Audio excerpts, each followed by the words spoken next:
Hey, what's up, everybody? Welcome back to another episode of The Real Heroes Show. You got Cory and Nick with you as always. And in today's episode, we are going to be doing a spoilerific breakdown of some of our favorite moments from Zack Snyder's Army of the Dead, which is out now on Netflix. Again, spoilers. If you have not seen the film, go check it out. Stick around to the end. We're going to give our score out of 10 once we share some of our favorite moments. So, Nick, how are you tonight, buddy? Doing well. Stuffed on pizza currently. Oh, man. Is it a carb load day for you? It sure is. Nice. Is it also a rest day? Do you combine those? I do. Nice. I do. Yeah. Sit on the couch, eat pizza, and don't lift any weights. I love it. Yup. Good stuff. So, so the time has arrived. Zack Snyder's Army of the Dead is here. It is a very, very gruesome and gory R-rated zombie heist film, kind of like a Ocean's 11 smashed together with Dawn of the Dead. So right. I'm gonna let you start. I think, how about we share like 3 of our favorite things each? That should be good and then enough. We'll give it a score. So go ahead, hit me with your first one. I'm gonna just say how funny it was to see a zombie tiger. Yo.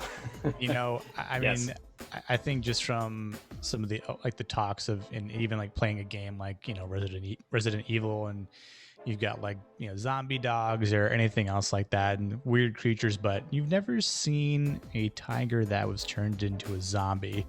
But now we have, thanks to Zack Snyder. So, yep. I like just the little integral part that the tiger has as well, where he guards the front area where they have to enter, and then he has his way with I can't think of his name, does he ever. Tanaka's dude that joined them. Yeah, his little personal assistant that knows the casino very well, apparently. And again, right at the end of the little confrontation that he has with the tiger, and he just decides to bite his entire head off. Yeah, and his head explodes. It snapped, leaks. taking taking a grape and smushing it between your fingers, really hard. And I was like, that's a lot of blood and gore and inside face brain stuff. So the movie's not for the squeamish. No, yeah, if you can't stand, to me, if you couldn't stand the gore and blood and effects of Mortal Kombat, this movie's probably not for you. Mortal Kombat looked like fucking child's play compared to this. It was like PG-13 compared to this R-rated movie. So it's great. Yeah, the tiger was awesome. Apparently, it was they used one of Carol Baskin's tigers to get the scan for the CG.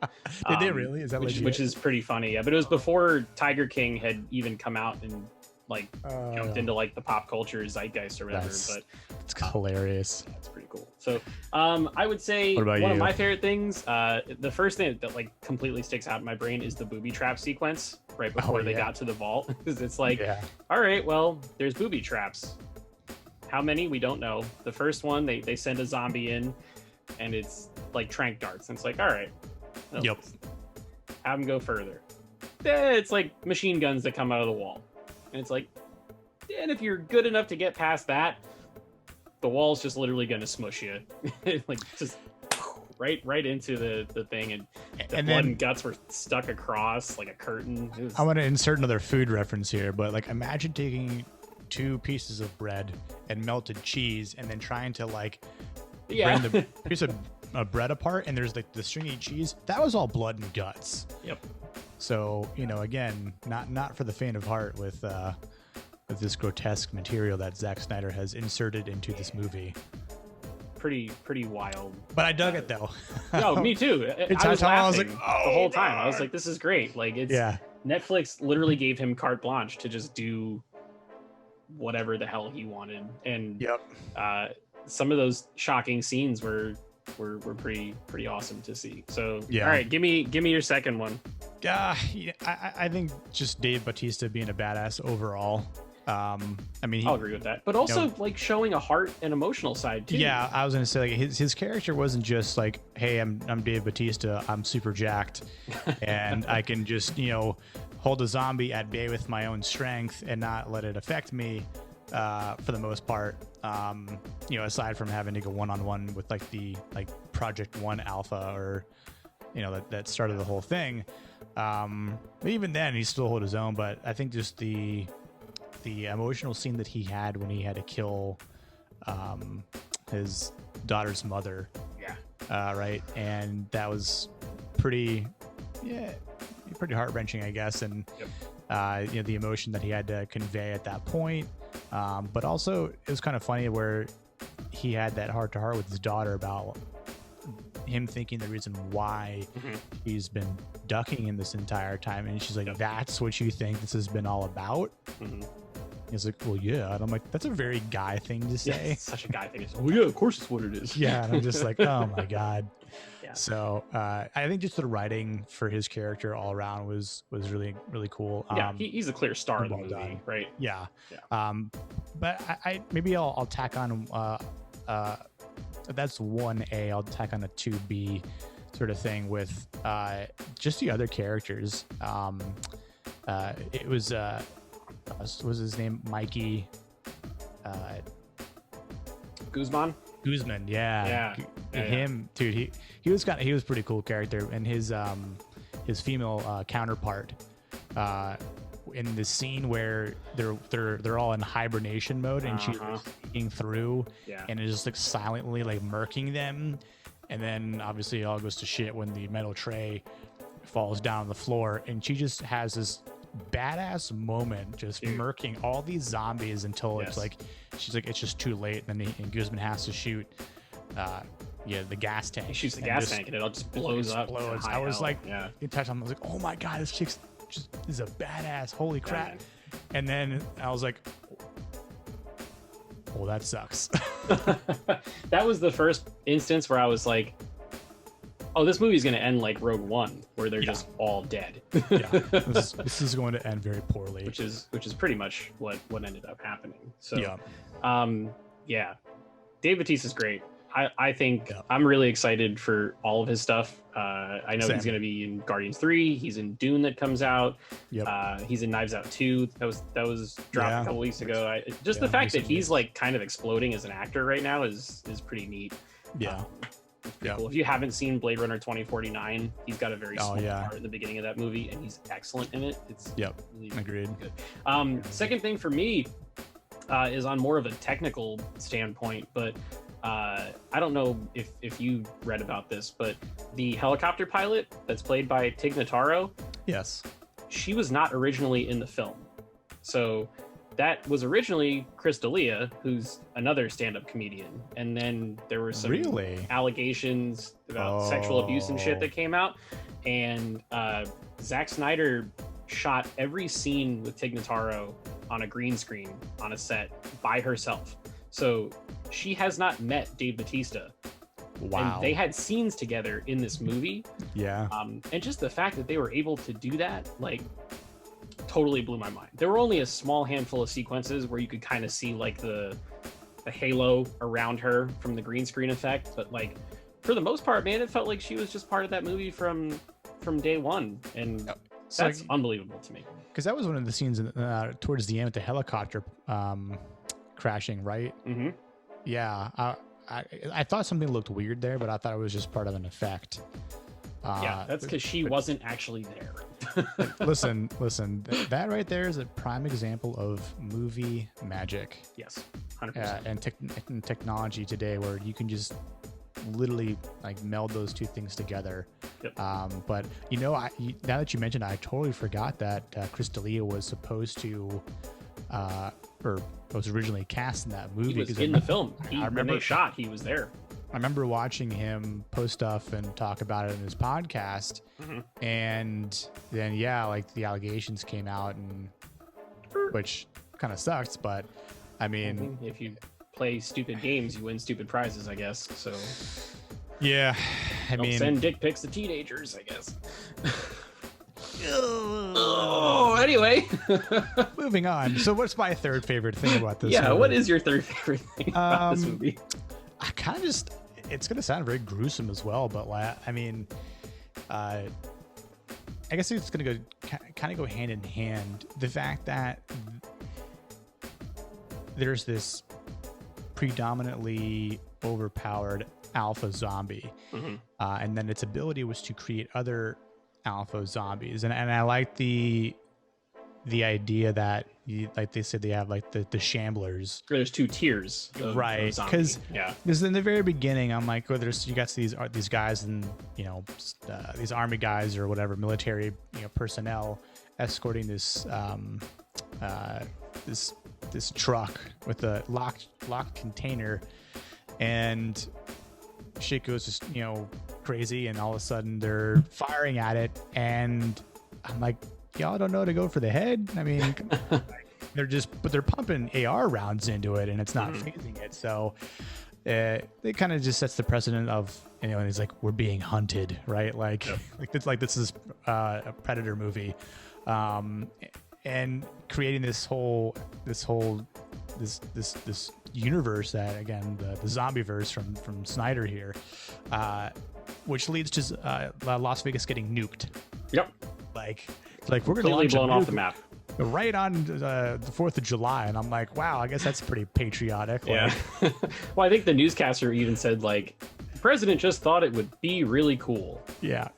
Okay. And I was like, oh, okay then. And like, we're gonna move it up from like a day till like it was like a mere couple hours or something like that. So yeah, that made me laugh out loud when the timer on the screen went from a day and 1 hour to just 1 hour. I was like, yeah, of course. Yeah, that's cute. That's good. Yeah.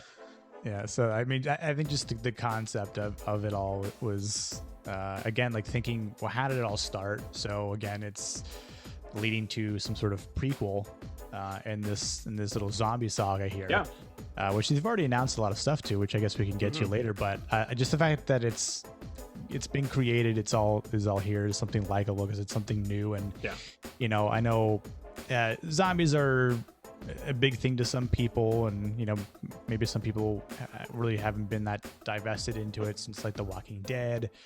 I mean, I know I was for good 6 or 7 seasons of it, but then I was like, okay, I'm bored of zombies. I'm kind of over it. But this is a little bit of a different take to it, so I think it's refreshing to see. So yeah, I think for me that kind of segues into my third thing that I really enjoyed about the film was that it didn't feel just like a straight zombie horror movie. Like if you go back and you watch Romero's Dawn of the Dead or Zack Snyder's Dawn of the Dead, or even like some of the seasons of Walking Dead, which I want to make like a doll to just ask people, like, show me where The Walking Dead hurt you, because it's hurt everyone after a while. Everybody got tired of that show. But just the fact that it kind of spliced like it had a little bit of military feel, it had a little bit of Ocean's 11 in there. It had some some humor as well as the horror stuff. Right. And it felt more like almost like a little miniature war film between the zombies and the group of people that were trying to get in there, which ironically that they weren't trying to do that. They were just trying to go in and steal a bunch of money. Right. One asshole was like, oh no, we need the head of the queen so we could make more of these and create an army of the dead, which is Leonardo DiCaprio pointing at the screen moment from Once Upon a Time in Hollywood. But just the fact that it was a little bit different, and it kind of, they almost even made a joke about the whole fact that you have to shoot them in the head to kill them, which I thought was neat. And then, like you said, just the fact that this is going to splinter into a franchise. There's an animated show that's already getting done. There's a prequel film that I think centers around the safecracker. I think he's the main character, the prequel. And then obviously the end of the film very much sets up a sequel to this movie with your skin. I think Matt. Matt was his name. Yes. Yeah. So someone noticed that he had an Omega symbol tattooed on his chest. Of course he did. And now he's the last zombie. That's pretty good. So so I was excited. I thought it was a hell of a watch. It was pretty cool. So out of 10, what are you gonna give it? I'm gonna give it a solid 8. And I also spoke with a fellow friend of mine who is a very, very big Snyder fan. Okay. You know who I'm talking about, but he's been on the show before. Little ginger kid. Yeah. Yeah. Who doesn't train calves? Nope. Train legs, guys. Come on, and gals. Anyway, yeah, I was asking him about it, and he said the same thing, like an 8.5, and he thought it was great. And one thing we agreed on is if someone didn't tell you that Zack Snyder made this movie, but you watched it anyway, you could tell it was done by Zack Snyder based on the cinematography, the shots, the angles, the choice of songs and the renditions of those songs. Yep. It's very similar to just even how Zack Snyder's Justice League look and felt. Not 4 hours long. Very much like the Joker thing at the end, right? With the really shallow depth of field and like the coming in and out of focus type stuff. Yep. That all felt very, very similar. Yep. And again, nothing. I'm not knocking at it by any means, but it's like a signature Snyder film, you know. But I think this is probably one of his best works. I'm inclined to agree with you, just because of the fact that I thought it was just like it wasn't something where it's mind melting and like I'm gonna think about it for 3 weeks, but it was just like I could imagine going to a theater and really enjoying it on a giant screen with a big ass bowl of popcorn and you know just watch some people slay some zombies down for 2.5 hours. That's a fun night. It's a fun movie to talk about with friends and think about, what if we were in this predicament? How would we go about it, right? Just like, it's like, if we were superheroes, what would you do? Like, well, it's like if we were, if someone came to me and said, hey, there's $200 million in this location, put your team together, bring as many people as you want or none at all, and then figure out how you're going to do it. By the way, there's a chopper on the roof. There's your exfil, so good luck. And that's that. Like, so it's not like a thought-provoking movie by any means, but it's a fun talking movie to kick around the ideas. To answer your question, I would have been Guzman's friend that bailed at the beginning, because guess what? He's still alive, and he is alive. All but one of them are not anymore. So. Yeah. I kind of thought Dave Bautista was going to live. Yeah, but then it was a really poetic twist where the daughter had to kill him. So it was a nice callback to the beginning, and part of why their relationship fell apart, and then all that it was good. I give it a solid 7.8 for me. It's not The Godfather. It's not gonna be, but it's still a super fun time, and especially right now it's on Netflix. You don't have to get dressed to go see it or pay extra money. Like it fills up your whole TV. It's in a 185 aspect ratio. I mean, it's in Dolby Atmos if you've got it. So all good for me there. So 7.8 from me and 8 from Nick, and some good old scenes that stuck out to us. So that's going to wrap it up for this one, guys. We'd love to hear from you. It's your opportunity to let us know how you felt about Army of the Dead. Drop us a comment below and let us know some of your favorite scenes and what you thought of the film. Please go ahead and like this video. That really helps us out. And if you're new here, subscribe to the channel, click on that bell, turn on those notifications so that you never miss another one from us. And until next time, we will see you guys in the next video.